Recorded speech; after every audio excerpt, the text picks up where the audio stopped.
फ्लाईवर्ल्ड India YouTube channel में दोस्तों आपका स्वागत है। Japan new work visa policy 2019। मैं अपनी बहुत सारे वीडियो में बोल चुका हूँ कि भाई आप जापान चले जाओ, जापान चले जाओ, मगर हमारे जो इंडियन लोग हैं वो सबसे बड़ी दिक्कत ये है कि भाई उनको लैंग्वेज की दिक्कत तो है, वहां पे तो लैंग्वेज सीखना पड़ेगा। और मेरे बहुत सारे जो स्टूडेंट हैं जिनको मतलब आईएलटीएस नहीं है, इंग्लिश नहीं आती है, उनको जापानीज की लैंग्वेज सिखा के और मैं एक बेस बना के फिर उनको मैं बेचता हूँ, और बहुत सारे बच्चे ऑलरेडी बेच चुका हूँ मैं। तो वहां जाके फिर आपको काम ढूंढने में कोई दिक्कत ना हो, क्योंकि जापानीज लैंग्वेज बहुत ही जरूरी है। वहां पे 70% पीपल जापान की लैंग्वेज वहां बोलते हैं, मतलब इंग्लिश बहुत कम लोग समझते हैं वहां पे। तो 8/12/2018 Japanese parliament passed a bill to bring more blue-collar workers into the labor market. The parliament eventually voted on the bill during a House of Constitution session Saturday. According to this new law, Japan will accept large number of foreign workers into its local job market. देखो दोस्तों, Japan का जो Tokyo है ना, वो Tokyo में बहुत सारे पीपल रहते हैं, तो वहां पे आप मत जाइए। वो एक मेरा पर्सनल ओपिनियन है। अगर आपको जाना है तो आउटसाइड की लोकेशन को टारगेट करिए। और रही बात तो जॉब के लिए, ऑब्वियसली थोड़ी स्ट्रगल तो करनी पड़ेगी। ऐसा तो जरूरी नहीं है कि भाई आप वहां पे उतर जाओ और आपके लिए जॉब रेडी है और मिल जाएगी। ऐसा नहीं होता है, क्योंकि अपने आप को प्रूव करना पड़ता है कहीं पे भी। तो as an estimate, more than 3,45,000 international workers will be able to move to Japan to serve its labor market. तो वहां पे बंदे चाहिए, वो 100% है, क्योंकि वहां पे 65% people are old age right now in all over the Japan. तो वहां पे जो the new visa system is expected to start in April 2019। तो ये 2019 में ये प्रोग्राम चालू होने वाला है। तो अभी ये मार्च चल रहा है, अप्रैल में ये इन शॉर्ट ये होगा। जब भी आएगा मैं आपको इंटीमेट करूंगा। अब ये types of work permit introduce according to the law, the work permit category has been distributed in two types of permit, visa type 1, visa type 2। अब ये वीजा टाइप 1 है क्या? This work visa type will allow international workers to work in 14 sectors of middle and lower level of labor skilled jobs, including farming, nursing care, construction, and different others. The applicant of this visa type will have to pass a Japanese language test and technical exam. Furthermore, they should also hold good works experience in the intended work system. This visa will be awarded at first for 5 years. Unfortunately, workers will not be able to bring their family members with it. Allows limited time visa renewals. Government has planned to give first year 47,000 visa पहले issue किया जाएगा work visa, and then over the time of 5 years this number will be more than 3,45,000 total जो visa issue करने वाले हैं वो step by step वो लोग करेंगे। अभी surprisingly it include 60,000 work visa for nursing care sector. तो नर्सिंग की डिमांड वहां पे, नर्सिंग केयर सेक्टर की वहां पे है डिमांड। मैं ऑलरेडी बहुत लोगों को बोल चुका हूं कि जो सैप जानते हैं, जो ईआरपी चलाना जानते हैं, जो आईटी पीपल है, जिसके पास थोड़ा बहुत स्किल है नर्सिंग फील्ड में, या तो फिर स्किल्ड नहीं है, समझ लो आप 12वीं पास हो, तो भी आप लैंग्वेज का बेस सिलेक्ट करके आप वहां पे उतर सकते हो। उतरने के बाद लैंग्वेज भी सीखा करो साइड में, और आप साइड में 28 घंटा काम कर सकते हो, 28 आवर्स। अब ये 28 आवर्स जब आप काम करेंगे तो आपको इंडियन रुपीज टेंटेटिवली 70,000 आपको मिलेंगे, 70,000 रुपीज। तो उसमें से खर्चा होगा ऑब्वियसली 35 to 40,000 खर्चा होगा, मगर बाकी की जो फीस है वो बचेगी, और वो फीस से आप आगे पढ़ाई करेंगे। आप कोई भी कंट्री चले जाओ, कोई भी दुनिया की कोई भी कंट्री में चले जाओ, लैंग्वेज तो बैरियर आएगा ही आएगा। और रही बात दूसरी, तो वर्क परमिट के लिए हर एक कंट्री में रूल्स एंड रेगुलेशन डिफरेंट होते हैं, एंड जो टाइम है वो टेंटेटिवली 2 साल 3 साल आपको सेटल होने में लगेंगे। सब कुछ इजीली नहीं मिलता है, सब कुछ इजीली नहीं अवेलेबल होता है, तो आपको थोड़ा टाइम देना पड़ेगा। वो कंट्री को समझना पड़ेगा, वहां की एम्प्लॉयमेंट जो काम करने का तरीका है वो भी आपको समझना पड़ेगा। तब जाके आप जैसे ही काम चालू करेंगे, उस कंट्री में जाएंगे, तो शुरू शुरू में आपको थोड़ा दिक्कत भी आएगा, मगर धीरे धीरे आप यूज टू हो जाएंगे। जो सेकंड टाइप है, visa type second, this is a visa type of highly skilled visa type and has been named visa type 2. Currently, applicants can only apply for two streams, construction and shipbuilding. This is a high hurdle visa type where candidate will be tested against their high level skill. It allows visa holder to bring their family members with them and also allow the unlimited visa renewal and could possibly allow them to apply later on for permanent residency too.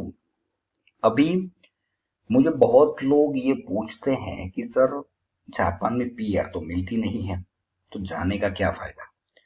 दोस्तों, आप कोई भी country में चले जाओ, अगर आपकी demand है ना वहां पे और आप लीगल टैक्सेस पे करते हो ना, तो आज नहीं तो कल नहीं तो परसों भी आप पीआर हो जाएंगे। वो मैं लिख के देता हूँ। क्यों? क्योंकि हर एक कंट्री को अच्छे बंदे चाहिए, स्किल्ड बंदे चाहिए। कुछ भी टाइप का वायलेशन वहां आप नहीं करते हो तो कोई भी कंट्री में किसी भी लेवल पे कुछ भी दिक्कत नहीं है। क्योंकि जो ह्यूमैनिटी की हम जो बात करते हैं ना दोस्तों, वो इंडिया में नहीं है जब तक मेरी नॉलेज है। क्योंकि हम चार रास्ते पे भी सीधे खड़े नहीं रहते हैं यहाँ पे इंडिया में। तो जो ह्यूमैनिटी की जो हम बात करते हैं, जरूरत नहीं है फिर भी हॉर्न मारते रहते हैं गाड़ी में, तो जो बेसिक ह्यूमैनिटी है वो वहां पे है। तो वहां पे इंसान की वैल्यू है। और जो जापान में तो ऐसा बोला जाता है कि जो लाइफ एक्सपेक्टेंसी जो टाइमिंग पीरियड है वो ऑलमोस्ट 100 ईयर्स है। मतलब कोई भी इंसान 100 साल तक जीता है वहां पे, तो वो बहुत बड़ी बात है। The quotas has not been announced for this visa category. ये कोटा आएगा क्योंकि उनको बंदे चाहिए, और एक पर्टिकुलर जो स्किल्ड की जिसकी डिमांड है उसको फिर वो आप, अगर आपका एक समझ लो मेल का एक बार क्लियर हो गया तो फीमेल जा सकती है। वो डिपेंडेंट वीजा धीरे धीरे अलाउ करेंगे, ऐसा नहीं है कि ऑन दी स्पॉट अलाउ करेंगे, वो थोड़ा टाइम लगता है। तो ये मामला है, और ये कहीं ना कहीं आपको ये वीडियो हेल्पफुल होगी आपको। As immigration increasing in Japan, 100%. Japan, no doubt, is well famous for increasing numbers of people immigrating to its big cities. Japan has already hit the record of 1.28 million foreigners last year, according to government state. Out of these, most are who hold permanent residency in Japan, with a total number of 5 lakh people. Second biggest number is for student and part-time temporary workers with 297,000, followed by 258,000 technical interns. तो दोस्तों, वहां पे demand तो है बंदों की, मगर आपको लैंग्वेज आनी जरूरी है। और दूसरी बात, मैं आपको एक नॉलेज शेयर करता हूँ आपके साथ कि बहुत सारे लोग विजिट वीजा पे चले जाते हैं, कपल्स, एंड विजिट वीजा पे जाके फिर वो लोग रेफ्यूजी का स्टेटस ले लेते हैं। तो ये जो रेफ्यूजी की स्टेटस है ना, वो दोस्तों अगर आप ना लो तो बेटर है।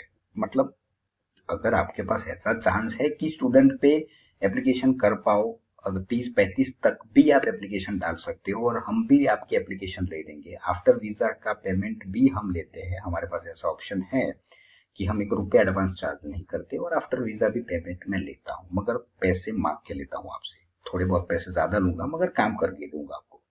और रही बात, तो एक बार उतर जाने के बाद बहुत सारे लोग 1 आध साल काम करते हैं। उनका एक क्वेश्चन भी अभी मेरा एक स्टूडेंट था, उनको मैंने भेजा था, तो 1 साल होने को आया उनको, तो वो मुझे बोले कि कुछ पैसा यहाँ पे बचता नहीं है।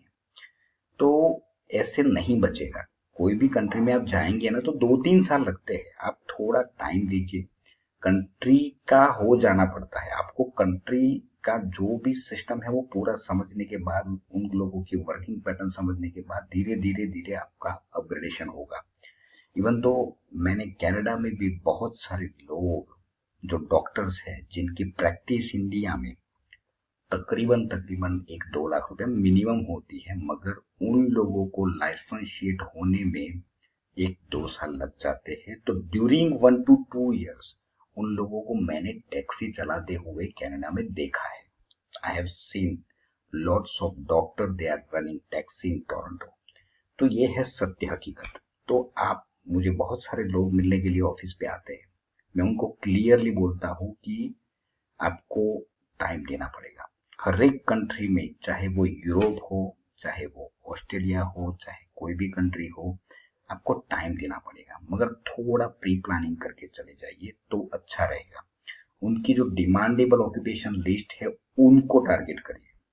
अगर आपको यही नहीं पता है कि किस टाइप के बंदे वहां पे चाहिए, कैसी क्वालिटी चाहिए, तो फिर ऑब्वियसली आप उनको टारगेट नहीं कर सकते।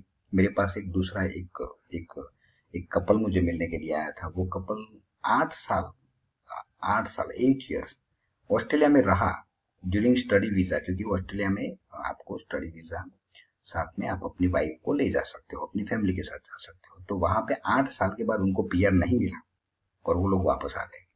तो ये है सिनारियो। तो आपको समझना पड़ेगा, वो कंट्री को समझना पड़ेगा। ऑस्ट्रेलिया में भी पीआर होता है, मगर वो कैसे होता है उसका थोड़ा प्री प्लानिंग करना पड़ेगा।